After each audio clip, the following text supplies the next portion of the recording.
very important what you said on the second part. Say that one more time for the people who missed it. Stay focused in the most perfect and positive way. Because if you focus on some negative Yeah. what's the outcome of your life going to be? Negative.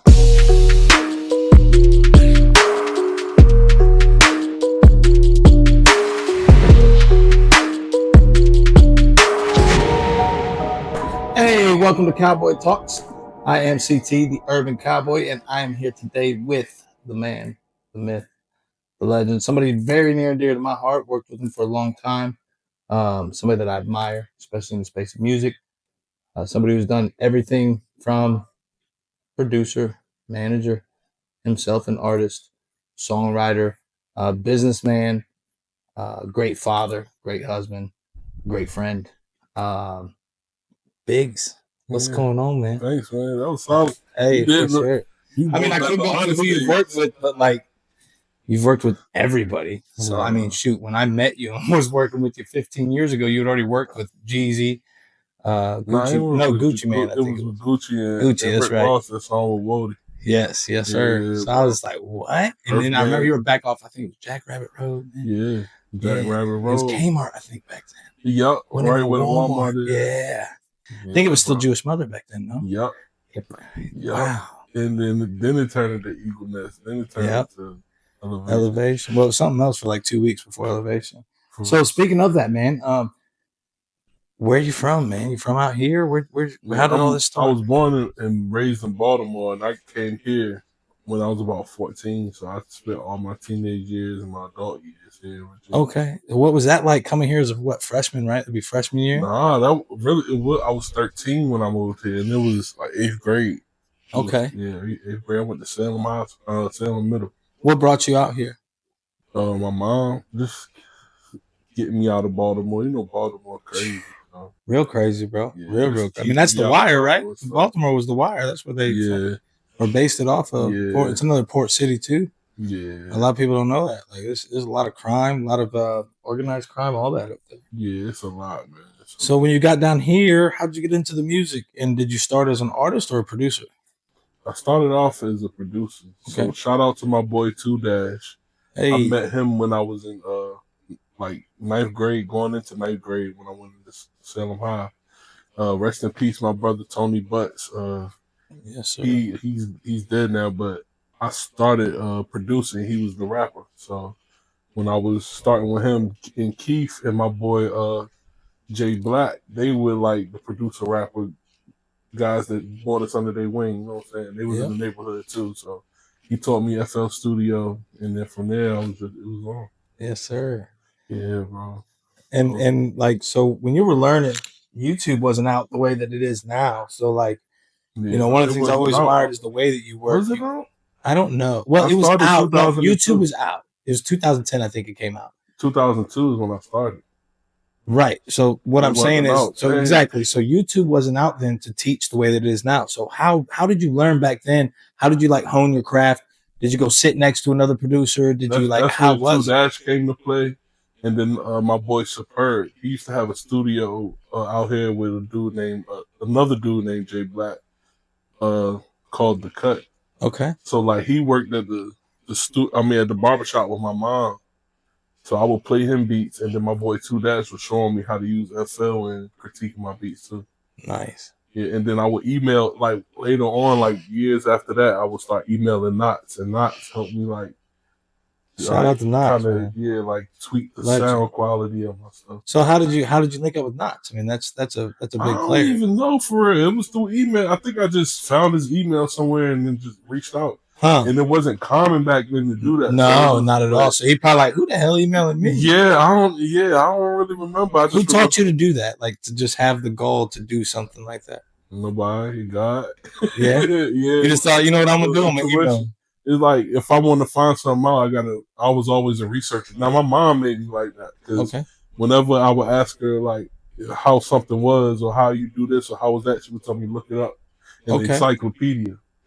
That used to frustrate the hell out of you, didn't it? Yeah. You grateful for that shit now, though, huh? Yeah, that's why I don't take none of this Google shit I don't take it lightly. Like Isn't it or annoying when AI, somebody all will this ask shit. you something that they could literally just whip out their phone and Google? Yeah, that's it, bro. Like, and I was always like that. I always ask questions, and instead of me asking somebody 1,000 questions, which I still do, but I'll look it up and figure out, But those the but 1,000 the, questions. the people who are great like being asked questions. Like one of the things I like about you is I've watched your journey, Mm-hmm. and you'll go to if they have a producer festival or a business conference, if you will, you'll pull up Mm-hmm. and you'll go talk with some of the bigger producers, and they enjoy teaching, especially if you come with what I like to call like good questions. Mm-hmm. Or I read a book called A More Beautiful Question, and it's like somebody understands if you really know what you're talking about by the quality of your question. Yeah, You know what I mean? yeah. Because most people just listen to hear themselves talk.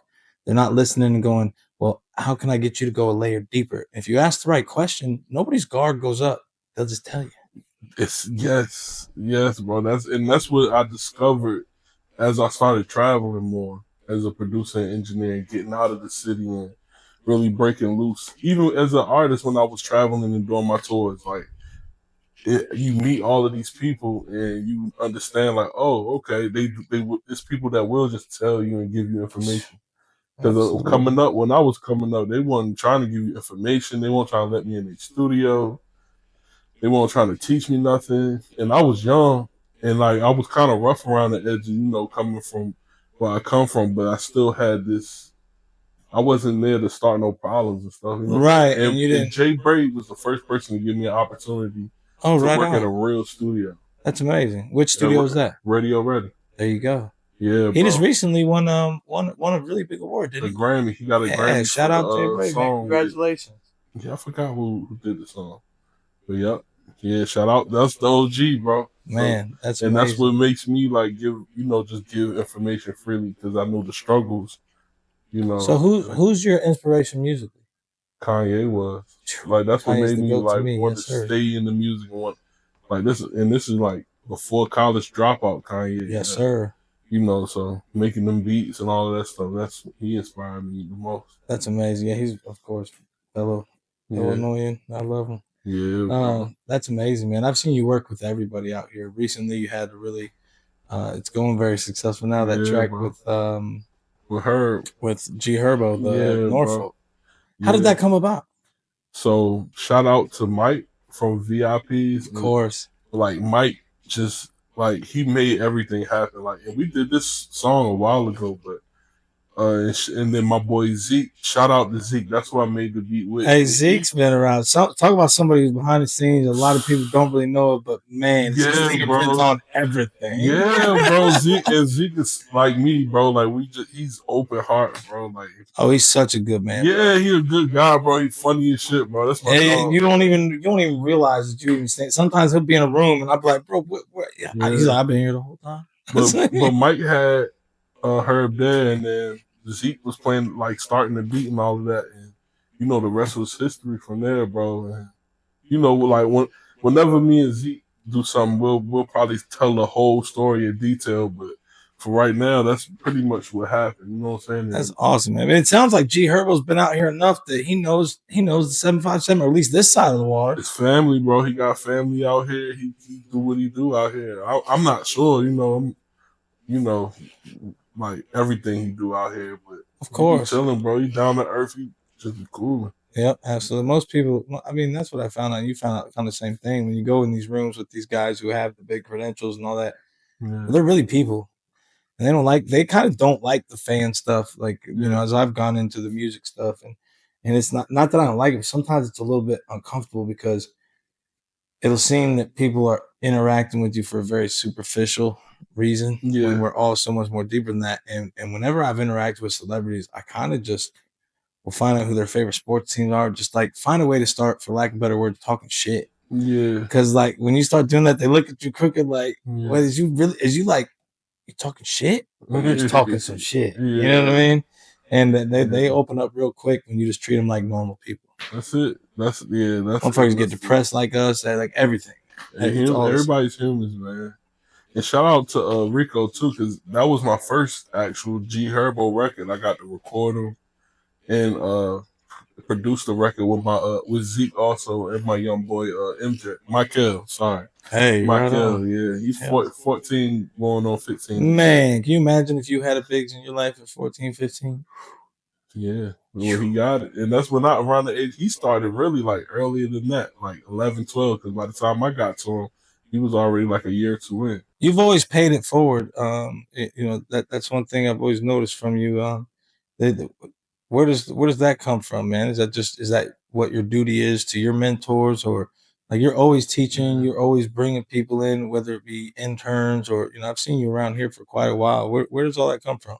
Yeah, that's really the God. That's God, bro. Because I always been like that, and that's really something I've been learning how to like kind of craft and like take it serious, more serious through the years. Understand that's more of a gift.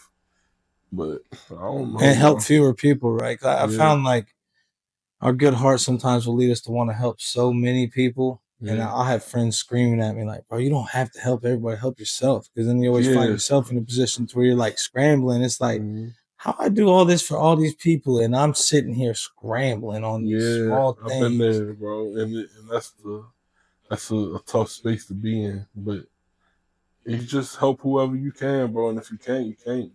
That's just Yeah. you only can do what you can. Speaking of that, and I say this as we become fathers and all that stuff. How did you learn to enforce your boundaries? That's something you got from your father, or like I think that men aren't. I feel like we're called toxic if we enforce our boundaries nowadays. And we can absolutely do them probably in more gentle ways or different Yeah, things. But like, where does that come from? Because I found recently I've learned how to do that later in life than I did younger, yeah, and it's something that especially when you have a good heart, that I feel like you struggle with. Like, where do you find some wisdom from that, and what is your process with keeping Bigg's good first, yeah. and then he can do for some other people? Just knowing my capacity of what I can take and what I can't. Everybody got their limits and stuff that they can do or take on. Just know I'll say no more than I say yes. And that all came in from like when we were talking about upstairs, like just having that time by myself to really digest who I am, what I'm want out of life, what I'm, just that freedom. Who Just is Bigg's? uh, man. I don't know, bro. Like, I'm an engineer, producer just that's that cares about people and the kids, bro. Like that's why I started my foundation, Well, what's Pleasant that? Harmony Foundation. That sounds like Bigg's right there. So what is Yeah, that? that's like so. My mission for that, I started it because that's what I was doing was just teaching kids like how to do music and even adults, but just teaching everybody. So learning that, I was like, all right, I wanted to build something that would have like longevity for my kids and stuff. So I took both my children's middle names, and then created a foundation. And what we do is we give money to people who like nonprofits that want to help inner city youth learn about the music business and do other things in music, even to be artists, producers, whatever. Oh, that's awesome. So like, and we also do work too. Like we work with the community too. But as I grow into this nonprofit space, I learn what a foundation really is and the difference between that and a nonprofit. And that's kind of the mission I want to do. So we'll take donations if anybody want to donate, and we take that money and donate to the nonprofits That's to fantastic. help the move. That's Help awesome. everything go. And it's a lot of people out here with nonprofits that want to start music programs and stuff. So if y'all do link with me, we'll sit down. Let's get some stuff going. Yeah, it sounds like you would know the exact things to probably buy and make sure that somebody's got a basic setup I to did that with start one of the working on schools in music. Portsmouth too. So Yeah. like they got And like what a was the specific cost on program. one whole system? Just curiosity. What like well they'll get grants and stuff like that. So it just depends Yeah. on But whatever if they budget wanted is one allocated. setup so that they could start recording, Oh, if yeah. just one person wanted to set up, you can get a setup for as low as $500, but if With you a want something computer? decent, about 1500 With a computer and the with a software. computer. Yeah, 1500, that's not bad. yeah, it's I not. definitely want to talk with you. Maybe we can start, because if you start doing it, I'll definitely get in at least if it's something like that. I'll sponsor one for sure to start with. That's cool, bro. But I want you to like hold these kids accountable. They need to submit like 2 beats a month or like something, Yeah. or else we gotta repossess that No, shit. you know we what I'm got saying? we got the whole program, bro. So That's dope though, man. Yeah. That's really beautiful. We'll bring I them in always and want to teach them help and because everything. music saved my life when I was younger. Music Same can always here. remove you from wherever you're at in the moment, you know? Yeah, same here, bro. So, and I've been privileged to work with you, man. I always say, like, I think you've been involved in all of my biggest records I've had. I always respected because you would never have an ego, man. And I've worked with some producers where you were like, hey, I really don't like this. I think the first mix you did was a little bit better, and we digressed a little bit. Yeah. And you'd just be like, and then if you got frustrated, your frustration would look like this. You would go, look, bro, I just need you to come sit next to me and we need to do this together because this back and forth thing we're losing in translate. Because you would be like, I thought I did what I thought you wanted. But then, and I would just be like, well, bet. But some of these people like, nah, bro, that's it. You got what you wanted. But you would always want to finish. You always wanted to finish it. And I think last time we got together, you complimented me, which is one of my favorite compliments. You're like, hey, man, I appreciate the way you're working on this record. Because I think I was on like my 3rd time recording it. Yeah. Because I just would listen to it and I'll call you and I was like, dude, I got to do it one more time. Yeah. I think we did that thing like 75 times. Yeah, I need you to be like a preacher, man. I need you from the building. I was like, but that's so cool. Is you are very, very, and I think it comes like you're Biggz for sure. But you a Biggz ass teddy bear. Yeah. Until you want to find out, and we all see the Baltimore quick. But it's you're always very, very, very gentle with the creative process, which I always respect, man, and always make people feel welcome, no matter what their level of understanding is. And this is a game where a lot of people talk down to people, and I really salute you for that because no matter where somebody's at, you speak to them on an equal level, and you've got every placement around, so really respect that, man. And I want you Saturday. We got a event, one of your events. I just got recently blessed to be added on to. That's gonna be fire. Man. Yeah, man. The That's Annex, fire, bro. And it was funny because the first one you had, I just pulled up there. You didn't even know. Yeah, bro. That's the thing, bro. And it was. I think that's how it's been our whole careers. I just always am like, hey, Biggz, CT, what are you doing? I don't know. Something. Yeah, bro. Just in the building, bro. That's love, man. So.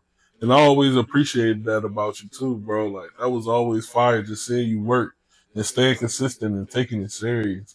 And like you said, like just all the stuff you've been through a lot, bro. To get to this point, and then to see you succeed at this point is fire, bro. Like thank you, bro. Likewise, man. Yeah, likewise. Yeah, because you see me from rough around the edge too, like. Absolutely. When I ain't really know everything about whatever, I'm just trying to figure it out to like now knowing what's going on and being able to teach what's going on. You know what I always liked about you? Always knew that you would figure it out. Yeah. And it's like, yeah. And like you were saying, back to the boundaries thing. I think that if it's not fuck yes, then it's fuck no. Yeah. People should stay loyal to that, man. Yeah. So I also want to ask you just one more before we go. Like, when it came to growing in production and as a leader in that, like, how did that correlate with your journey as a father? Like, how do you, cause you really, and this is one thing I love about you, cause I do the same thing, is you bring your kids around. And that's how I know you run a good, clean business. And especially in the music industry, things get a little gray area. Yeah.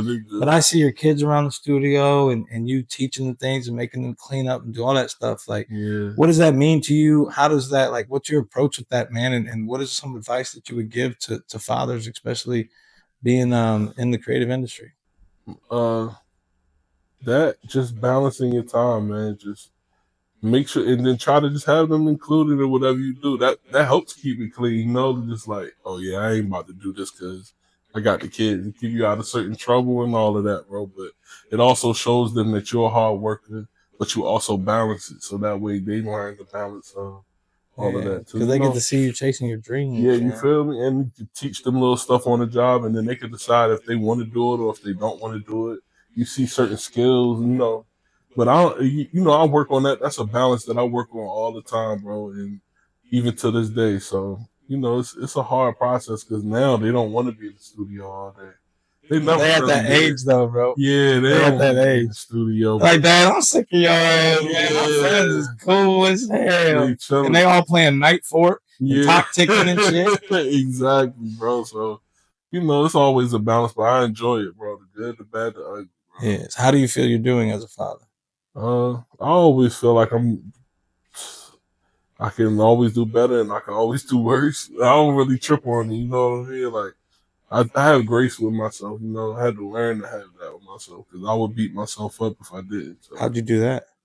going through that period of time learning, like, oh, this is what I've been doing. You referred to that. You keep referring to that period of time. What did that period of time look like? Was that when you were an artist, a producer? Like, had you? I had stopped being an artist by this time. Okay. I was and I was just engineering, focusing on engineering, and I had time to like I wasn't pressed about bills. I was straight on bills, but I also had time to just sit by myself all day long for long stints of time.